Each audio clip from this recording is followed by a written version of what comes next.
MBC PD수첩에서는 이 사고의 원인이 신천지 교단 때문인 양 그렇게 보도가 됐었습니다. 그 점에 대해서는 어떻게 생각하십니까? 그때 당시 그 사고 기록이라든가 즉 119 출동 기록 그리고 정민 씨 가족들이 보험회사에다가 보험금 지급 사유 요청서를 쓴 것이 있어요. 그러면 그 보험회사 관계자의 내용들을 종합해서 보게 되면 정민 씨가 본인의 실수로 5층 앞 베란다에서 추락한 것으로 개인의 재해로 인정을 받아서 보험금을 지급받았다 이거죠. 그렇기 때문에 신천지 교단의 잘못은 아니다. 그렇게 보아지거든요.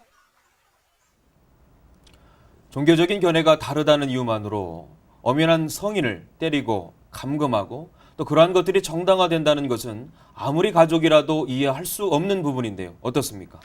네, 헌법 제12조 1항을 보게 되면 모든 국민은 신체의 자유를 가진다.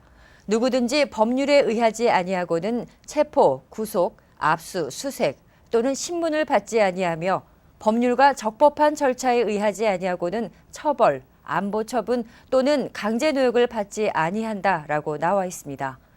이렇듯 감금이나 폭행이 분명히 범법적인 것임에도 불구하고 가족관계라는 빌미로 공공연하게 자행되고 있습니다.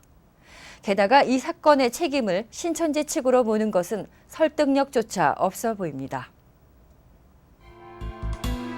그리고 지난 4월 18일 우리는 정말 뜻밖의 장소에서 신천지 교회 교주 이만희 씨를 목격할 수 있었다. PD수첩 측은 지난해 5월 8일자 방송 마지막 부분에서 구체적인 내용도 없는 서울대공원에서의 모습을 계속 화면에 비추면서 신천지에 대한 부정적인 의혹만 남겼다. 하지만 이는 제보자의 조작된 연출 장면임이 밝혀졌다. 방송이 나간 후 신천지에서 나간 황미정 씨는 당시 신모 씨에게 신천지 총회장과 성도들의 일정을 말한 사실을 고백했다. 그리고 이것이 PD수첩 측으로 제보되었음을 알 수 있었다. 그러면은 우리 복권놀이 하는 걸 신천지랑 통화했다고? 그냥 어떻게 지내냐고 말을 하길래 농장 갔다 오면 복권놀이 갈 거라고. 그런데? 그때 그 얘기가 들어갔겠죠. 들어갔고. 평상시와 좀 다른 점이 보였다면? 예, 지금 생각해보면 그때 좀 이상했다는 느낌이 들어요. 표정이 그날 참 어두웠고 좀 힘이 없어 보이고 그리고 사진을 함께 찍는 것을 참 좋아하는 편인데 자기는 찍히는 쪽이라기보다는 오히려 그날은 다른 사람을 찍어주는 데만 열심이었어요. 자기가 찍히는 것은 자꾸 피하는 것 같은 그런 느낌이 들어서 평소하고는 많이 다른 행동을 한다.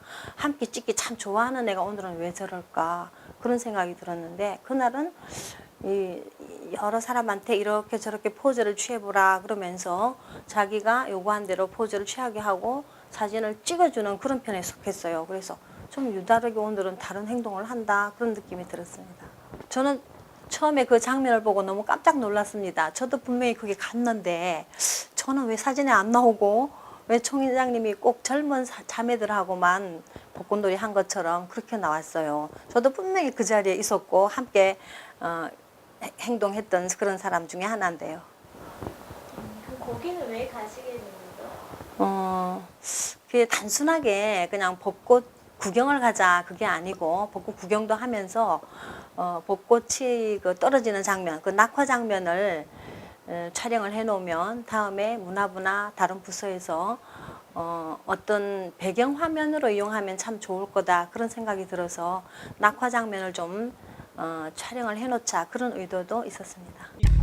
과연 PD수첩 측은 정말 뜻밖의 장소에서 만난 것이었을까? 또한 황미정 씨가 내통했던 신 씨는 누구인가? 2000년에 먹은 살과피나 오늘 먹은 살과피나 똑같은 거예요.